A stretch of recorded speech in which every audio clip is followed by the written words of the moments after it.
KPBS On Demand is supported by UC San Diego's Art Power, presenting cellist Joshua Roman, performing from his album Immunity, alongside music by J.S. Bach and more. Sunday, June 22nd at UC San Diego's Epstein Family Amphitheater. Reserve your tickets at artpower.ucsd.edu. Viruses are just tiny packages of genetic material and maybe a little bit of protein that can get into your body, take over its machinery, and replicate themselves so they can take over more cells and just keep replicating. And as they do this, that can cause harm to their hosts. They don't have plans, they don't have intentions. They just replicate because replicating helps them infect more people. Now, whether or not a virus is alive or not, well, I remember when I was in middle school and I had a biology teacher say that there were scientists in the world who would come to blows fighting about whether or not a virus was alive or not alive. And I thought that was kind of silly. And now I'm one of those scientists. I call viruses organisms, but I don't call them living organisms.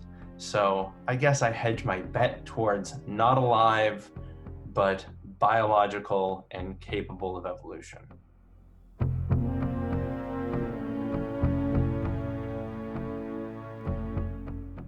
Okay, that description makes me think of John Carpenter's The Thing. So a virus, like The Thing, isn't something that you can reason with. It's just looking for a host. It's a parasite that needs a living host, but unlike other parasites that have the ability to grow and live on their own, a virus can only survive by getting into a host cell. That's horror.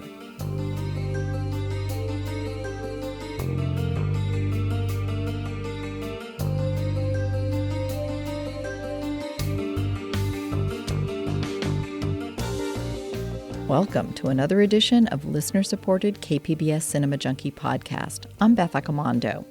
The Thing is a work of science fiction, but Steven Soderbergh's 2011 film Contagion plays out like a blueprint for what we're dealing with today with the coronavirus. Contagion is so accurate in depicting a pandemic that UC San Diego professor Joel Wertheim uses it to teach a class on epidemiology every fall. Wertheim is a UC San Diego assistant professor, Division of Infectious Diseases and Global Public Health in the Department of Medicine. I invited him on my podcast so we could talk about what we can learn about today's pandemic by watching a film about a fictional one. I need to take the first of two breaks, and then I'll be back with my interview with Joel Wertheim. KPBS On Demand is supported by Splatero, helping homeowners pay off debt by offering streamlined access to your home's equity with no additional monthly payments or new debt. Splatero provides a lump sum of payment in exchange for a share of your home's future value. Pre-qualification is available at splatero.com.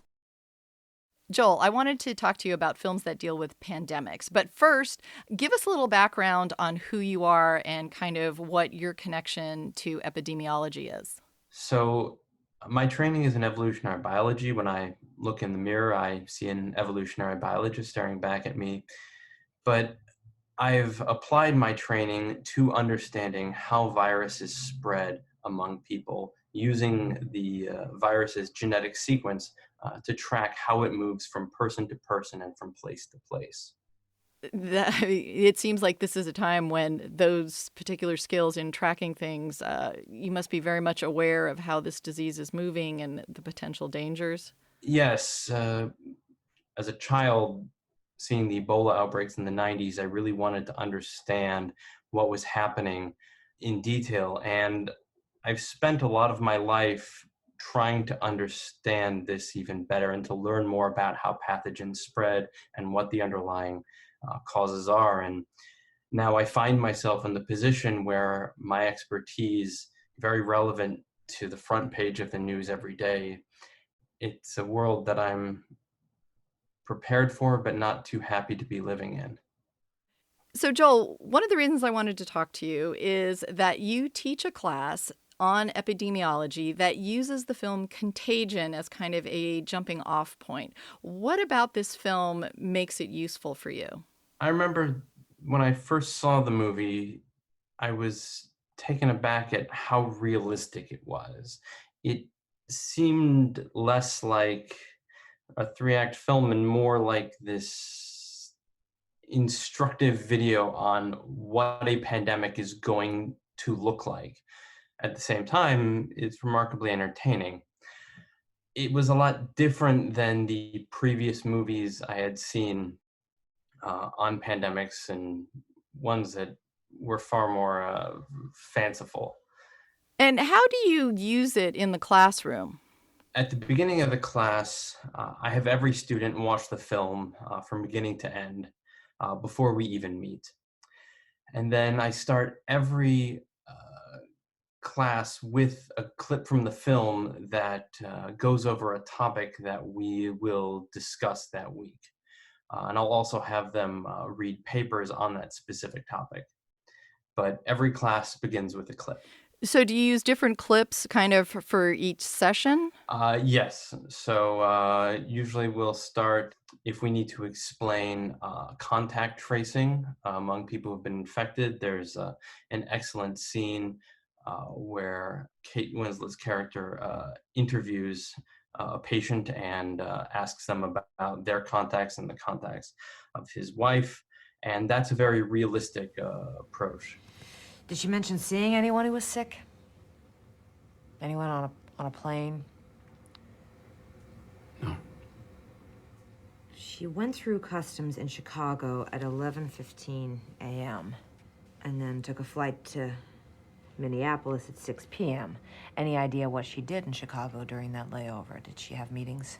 Is there any reason she might have left the airport? Why? I mean, is there someone sick in Chicago?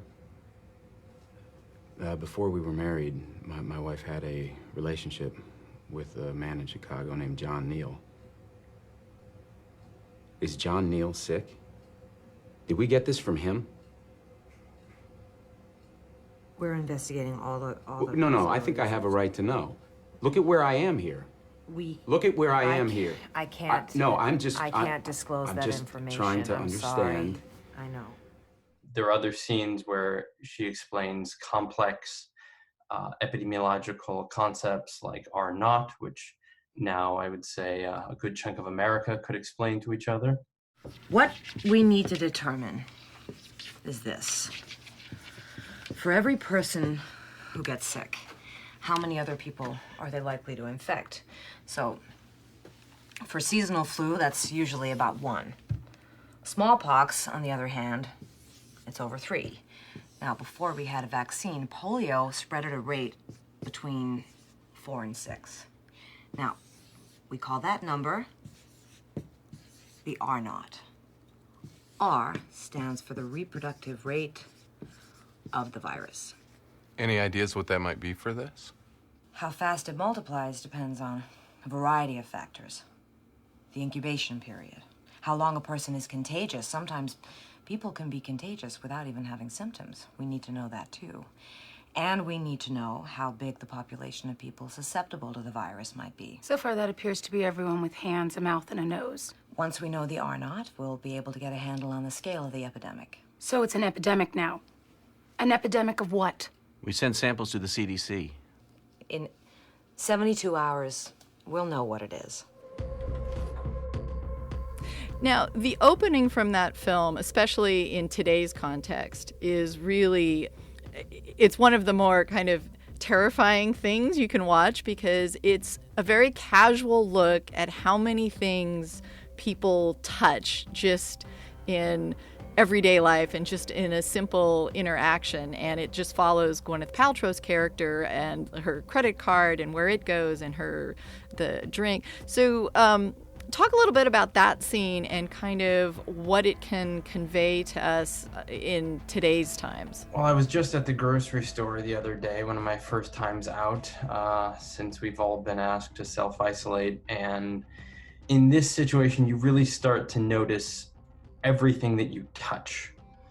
And that's not really something that you would think about if you weren't watching a movie on a pandemic or living through one.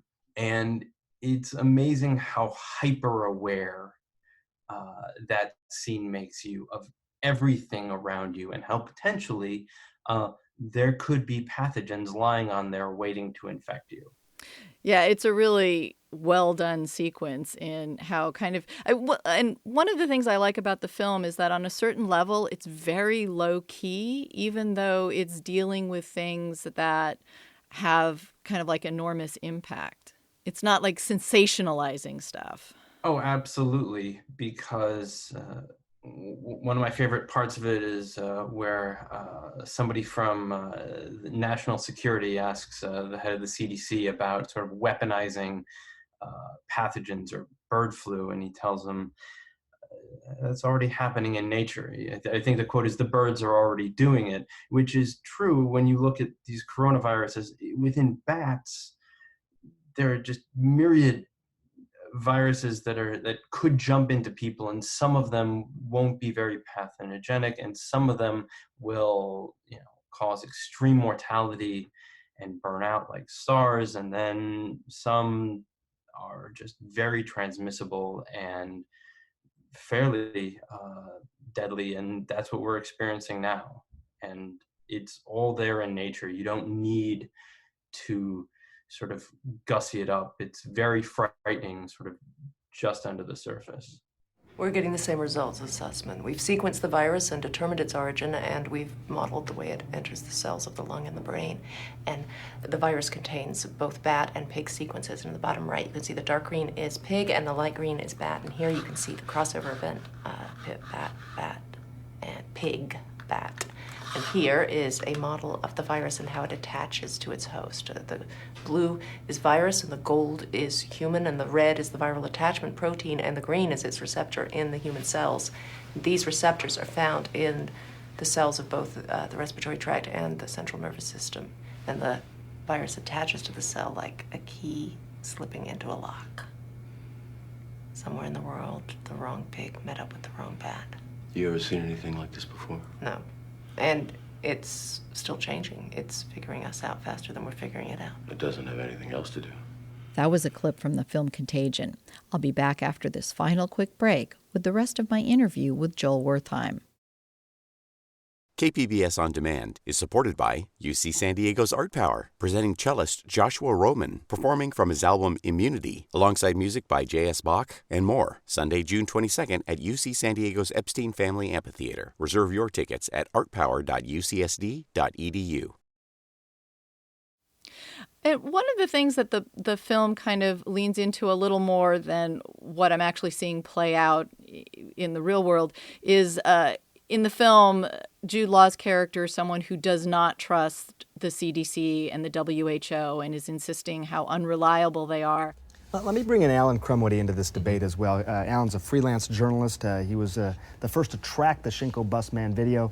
Alan, today on Twitter, you wrote that the truth about this virus is being kept from the world by the CDC, by the World Health Organization, to allow friends of the current administration to benefit from it, both financially and physically.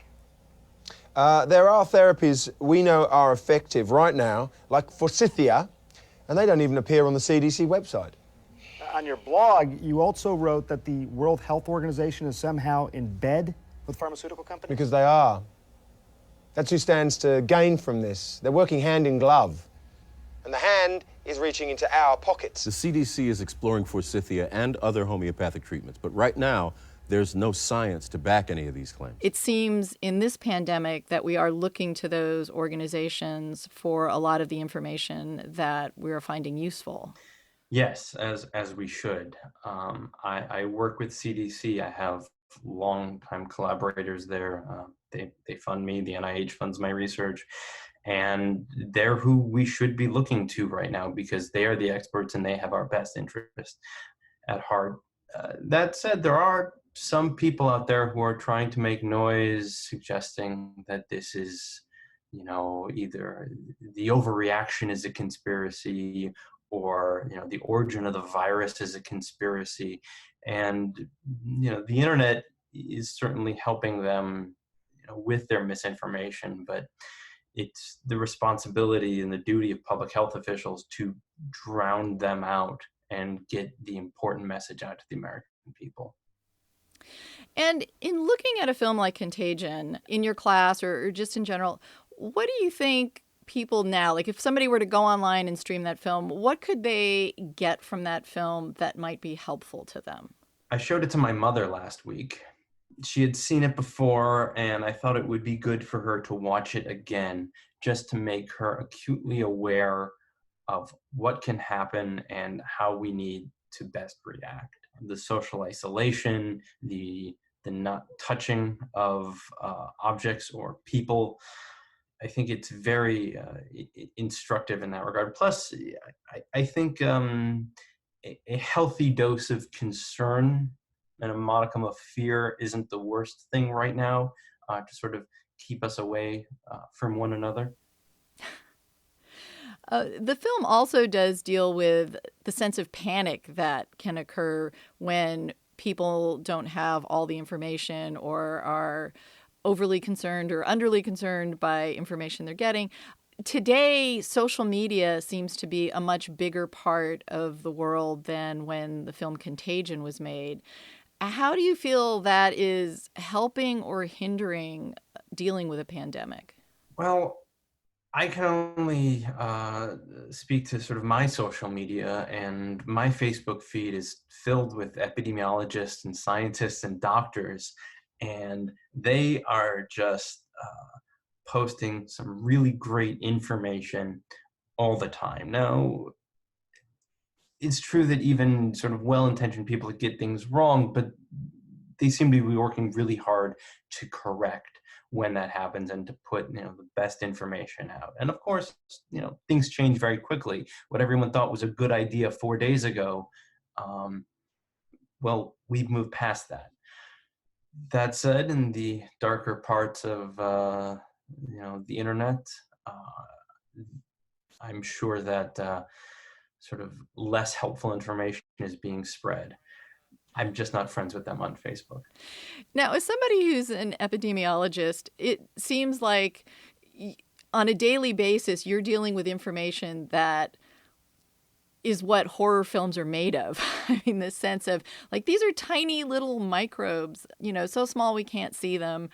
And, some people don't even consider them living organisms, so they're not even something that you could think about reasoning with. And yet these are the things that can completely devastate humanity in different ways. Yeah. So first, let me say that I wish that my expertise was not relevant to the state of the world right now. It's not a good day when friends and family friends are calling me up asking for my opinion on rapid spread of viruses around the world and how to react. But at the same time, for those of us who study this, that is the world that we understand. Infectious disease has shaped human history since the beginning. And the way we order our societies and the way that a lot of our culture is built has its history in the way we respond to infectious disease. With a film like Contagion, also Max Brooks's World War Z book, both of these seem very kind of prescient in terms of some of the specifics of their fictitious stories. Both have the virus starting in China, both have the sense of information being repressed at the initial point, possibly making it worse. So it seems like with fictitious stories kind of laying this groundwork, it doesn't seem like that helped us in any way to be more prepared. I do wish we as a society had taken this threat a little more seriously. Part of the reason that Contagion was able to be so accurate is because it was based on a whole lot of other similar events that had happened. The SARS epidemic in 2002 and 2003, viruses like the Nipah virus and Hendra, which the virus in Contagion was based on, that went from bats possibly to pigs, then into humans, or in Hendra, horses. And they didn't really go sort of pandemic in that sense, but they clearly had the opportunity to. And it was just sort of that one last step, that sustained human-to-human transmission that was missing. But I mean, I think it's a spectacular film, but it didn't require a lot of imagination to see this happening. To present it so elegantly, it took a lot of skill, but this wasn't out of left field. People ask me, could you ever imagine something like this happening? And the answer is yes.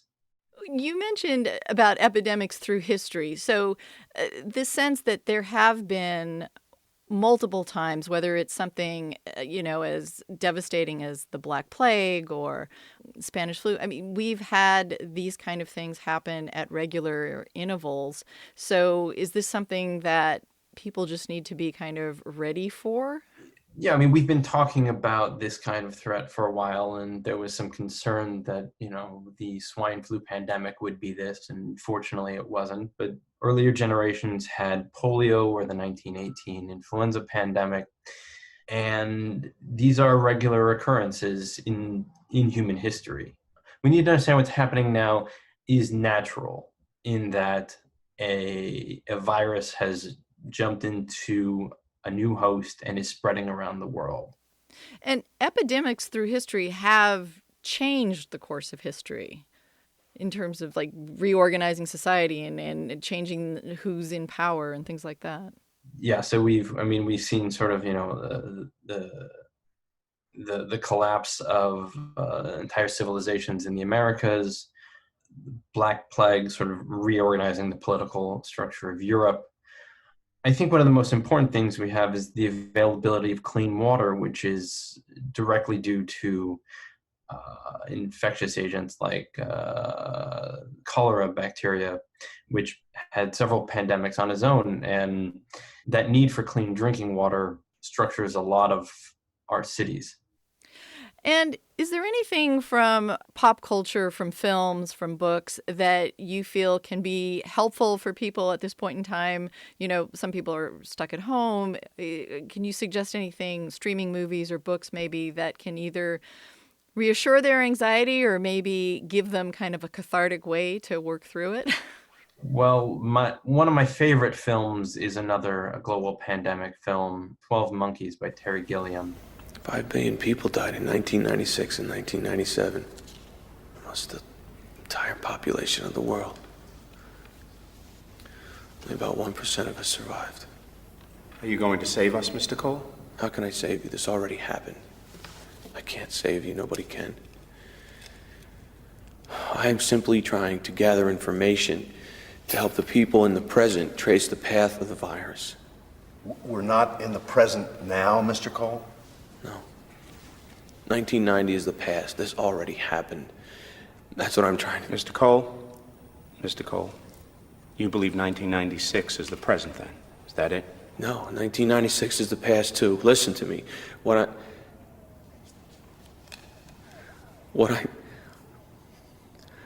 I need to do is make a telephone call. I can straighten this all out if I make a telephone call. Who would you call? Who would straighten everything out? The scientists. They'll want to know that they sent me to the wrong time. I can leave a voicemail message that they monitor from the present. Can I just make one telephone call, please? Please? It is as unrealistic as Contagion is realistic. It involves time travel and the like, but it's a beautiful film, and it lets you know where we're not going, because we're not heading towards the collapse of civilization here.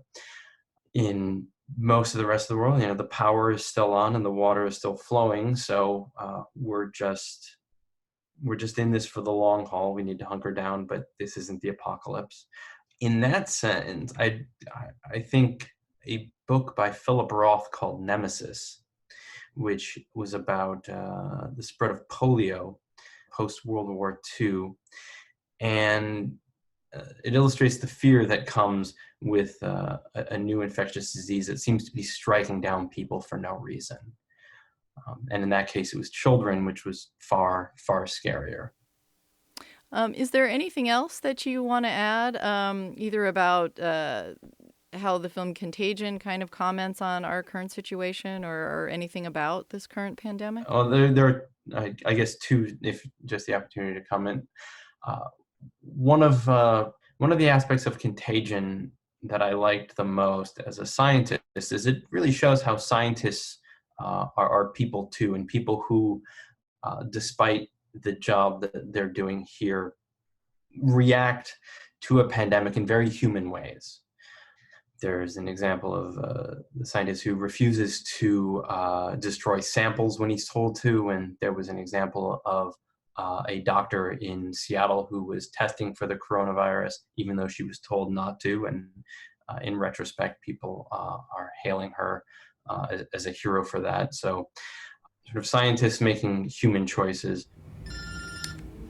Dr. Sussman's office.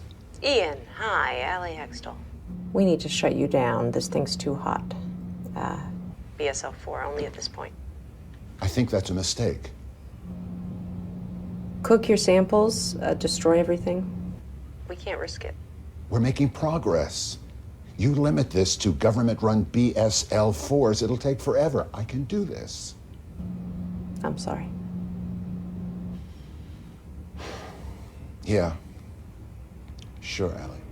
I also like in the film how they show all of the sort of different roles that different scientists can play, those who are developing vaccines, those who are tracking the virus through its genetic sequence, those who are helping sort of managing the message to people, to the rest of America, and helping us realize that there are a lot of roles to play and a lot of different people behind the scenes who are working hard to help combat this pandemic.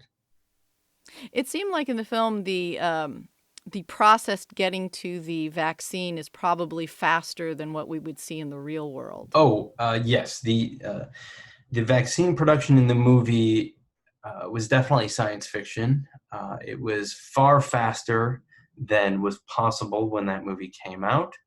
And I read something that was intentional because they figured, in the future, we'll be able to produce a vaccine that fast. And it's a real failing that in the nearly 10 years since that movie came out, we still can't. And that lets us know that we knew the problems that needed to be addressed. There just wasn't the money and the political will to make it happen. Okay, well, I want to thank you very much for talking to me about Contagion. Absolutely. I like talking about it.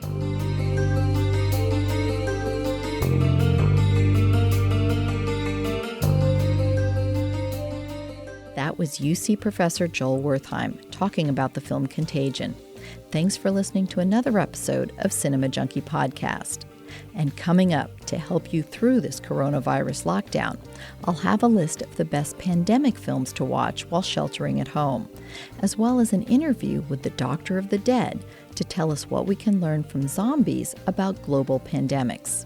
But if you're looking for escape, I'll also be talking with some of my TCM friends about the best escapist fare to watch. So till our next Film Fix, I'm Beth Accomando, your resident cinema junkie.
KPBS On Demand is supported by the San Diego County Toyota dealers, presenting the new 2025 Camry with refined design and performance. Visit your local Toyota dealer to learn more about all the features the new 2025 Camry offers. The San Diego County Toyota dealers. We make it easy.